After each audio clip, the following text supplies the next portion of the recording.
ओम शिवाभ्याम नमः। शारदीय नवरात्र कल सोमवार 22 सितंबर से आरंभ हो रहा है और बहुत बड़ा शुभ संकेत है।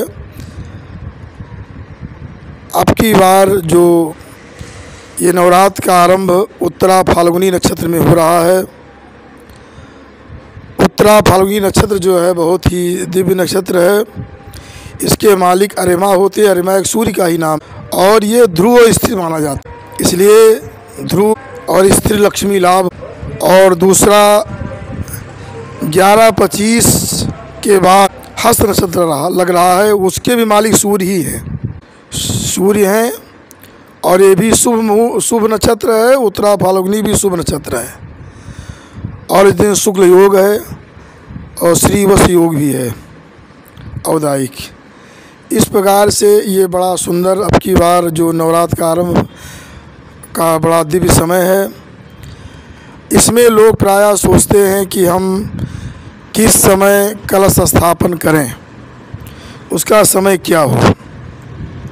वैसे तो पूरा दिन अच्छा है, जब समय मिले प्रातःकाल से लेकर और जब समय हो भगवती चंडिका माता का भगवती चंडी का अर्चन करें, कलश स्थापन करें।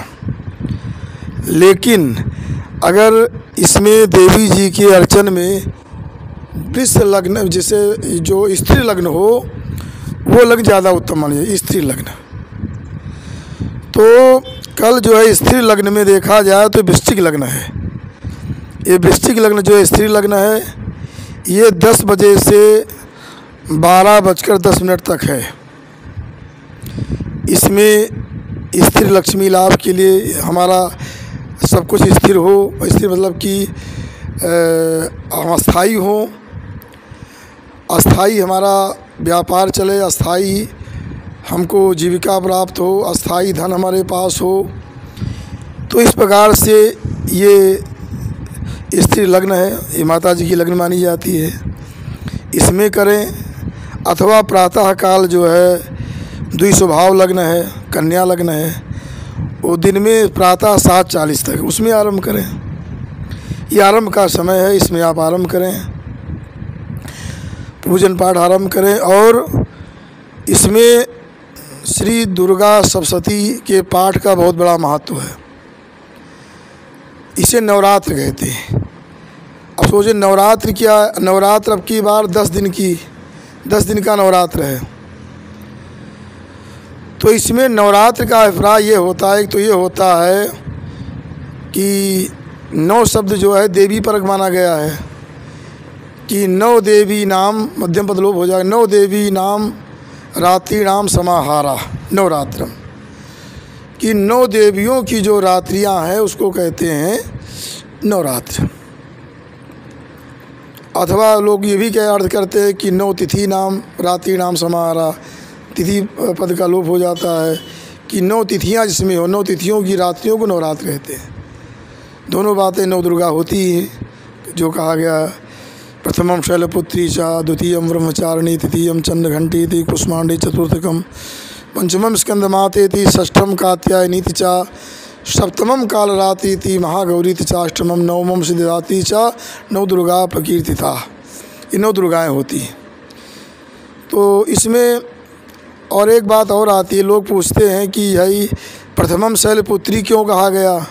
शैलपुत्री शब्द स्त्रीलिंग है, देवी जी स्त्री हैं, तो इसमें प्रथमा शैलपुत्री होना चाहिए, द्वितीया ब्रह्मचारिणी होना चाहिए, द्वितीयम कहा गया। ऐसा क्यों कहा गया? इसका उत्तर यही है, आगे कहा गया है उक्तान एतानि नामानि, ये नाम का विशेषण है कि शैलपुत्री प्रथमम नाम, ब्रह्मचारिणी द्वितीयम नाम, ऐसा बताया गया। तो दुर्गा सप्तशती जिसे कहते हैं, सप्तशत श्लोका नाम समाहारा सप्तशती, जहाँ पर 700 श्लोकों का समाहार है, क्योंकि संख्या पूर्व द्विगु हो जाता है, नीश हो जाता है, सप्तशती बन जाता है। तो सप्तशती का अर्थ है कि जहाँ जिसमें 700 श्लोक हों, 700 श्लोकों के द्वारा भगवती चंडी जी का गुणानुवाद गाया गया है।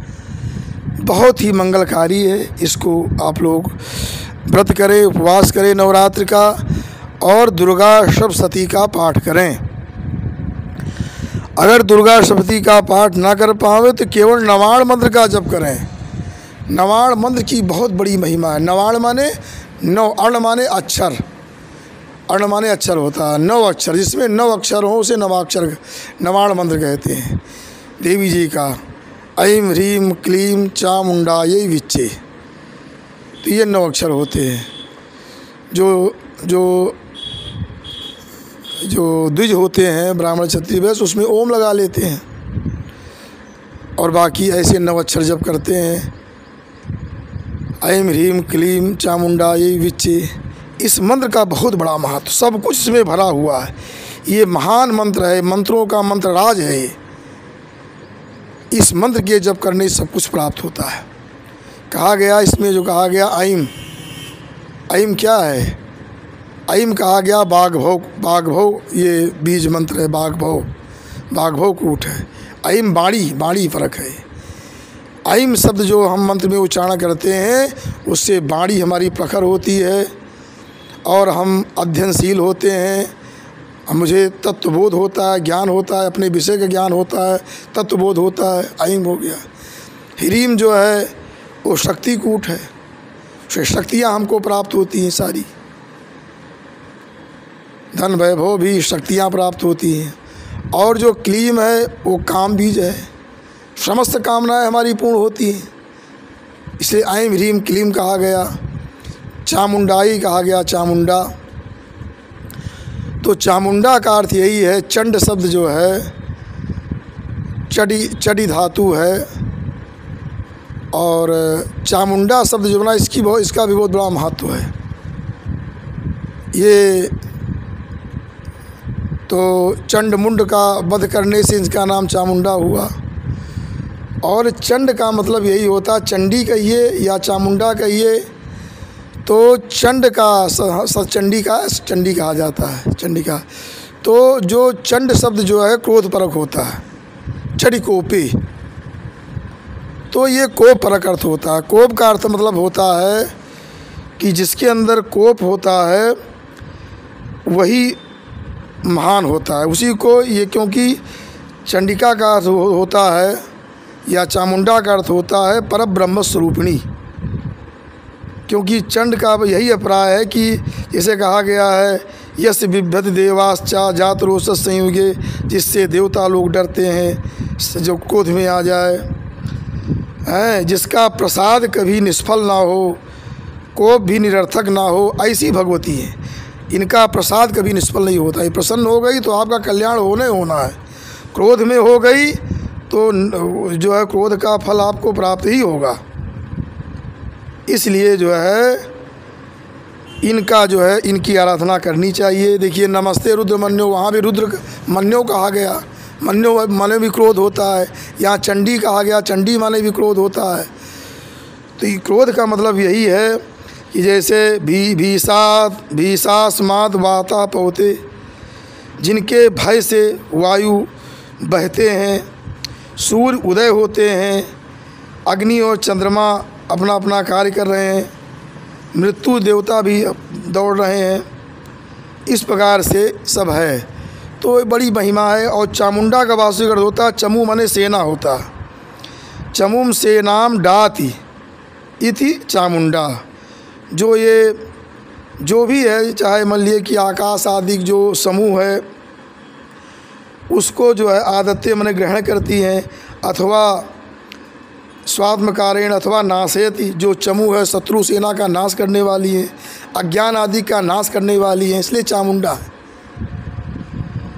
चामुंडा कहा गया। और बिच्चे, बिच्चे का अर्थ ये होता है, वित्त माने जानते ज्ञान, ज्ञानाधिष्ठाती, ज्ञान प्रदान करने वाली है।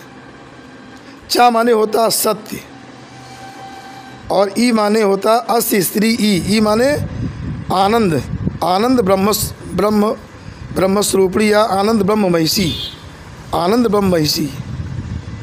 तो इस प्रकार से ये जो है ज्ञान प्रदान करने वाली और आनंद ब्रह्म स्वरूपिणी जो सत्य स्वरूपा, ऐसी जो भगवती, इनको परा कहते हैं, परा अंबिका, इन भगवती का ये नवाण मंत्र का अर्थ है। ऐं ह्रीं क्लीं चामुंडाई विच्चे, इस नवाण मंत्र का जप करें। अगर कोई व्यक्ति चाहे, बहुत बड़ा विधान इसमें है, कोई कर सके तो पीपल वृक्ष के नीचे बैठ कर के नवाण मंत्र का जप करे और प्रतिदिन त्रिमधु के द्वारा, घी, घृत हो, मधु हो या उसमें गुड़ मिला करके उसी में बेलपत्र को भिगो करके हवन करे, प्रतिदिन नवरात्र भर करे। बहुत बड़ा लाभ होता है, धन की वृद्धि होती है। अथवा बेल के फल को डुबो करके त्रिमधु में हवन करे और बेल के नीचे पाठ करे, बहुत बड़ा महत्व होता है। आज हमने इतनी चर्चा की, आगे चर्चा होती रहेगी और आपका सबका मंगलमय हो। नवरात्र की शुभकामना। आप सब लोग अवश्य में हो, किसी के बहकावे में ना आवे। नवरात्रि शक्ति वर्धक है, चाहे ब्रह्मा हो, चाहे विष्णु, चाहे रुद्र हो, बिना शक्ति कोई कुछ कर नहीं सकता है। भले लोग ये देवता महान, वो देवता महान, अगर अग्नि के अंदर दाहक शक्ति ना हो, अग्नि किसी को जला सकते हैं। विष्णु भगवान के अंदर अगर वो पालन की शक्ति ना हो, किसी को पालन कर सकते हैं। अगर ब्रह्मा के अंदर सृष्टि करने की शक्ति ना हो, उस सृष्टि कर सकते हैं। रुद्र के अंदर संहार शक्ति ना हो, संहार कर सकते हैं। तो शक्ति सर्वे ब्राह्मणा शाक्ता न च शैवा न च वैष्णवा। इन शब्दों से वाणी को विराम। इति सम।